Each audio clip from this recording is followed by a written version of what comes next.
This week on In Business Las Vegas, the state takes over the top spot in unemployment.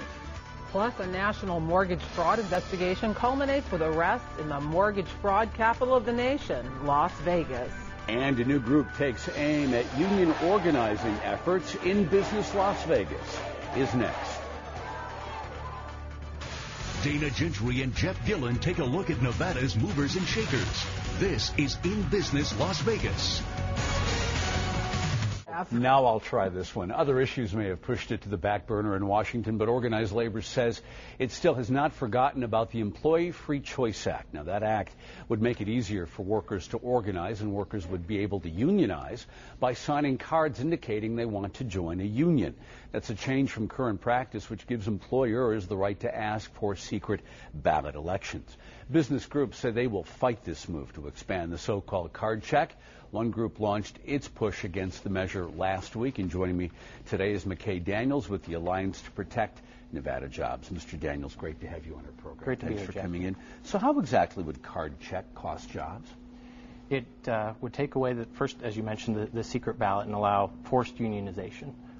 Any entrepreneur or person looking to start a new business today needs to know what their labor costs are and have the flexibility to adapt to these challenging economic conditions that we're in. Mm-hmm.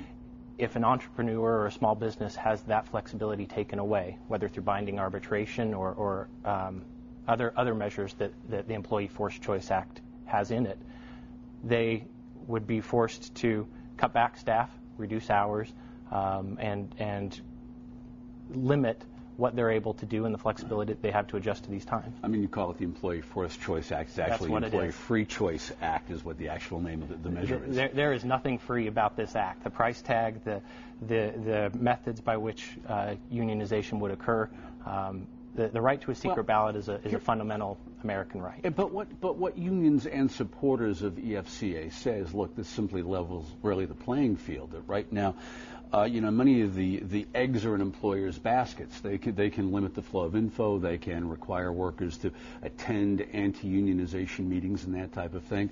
So doesn't this really just kind of level the playing field? I would say that tripling the penalties on a small business that accidentally goes crosswise with a labor law, but doing no such fees or fines on a union, it's not leveling the playing field. Mm-hmm.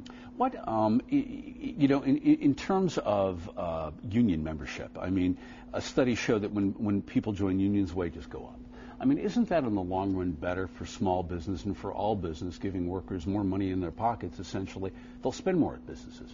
The kicker is whether an employer can afford to pay those higher wages or higher benefits that a union may demand or require. Many businesses that I talk to on a daily basis are barely keeping their doors open right now, and if we were if they were to be forced to grapple with higher labor costs or higher benefits and labor administration from Washington, D.C., it could very well put them out of business and then move out of state or out of country. Much more on this. Mr. Daniels, we're out of time. I want to thank you for joining us today on In Business. Thanks, Jeff. Look forward to coming back. All right.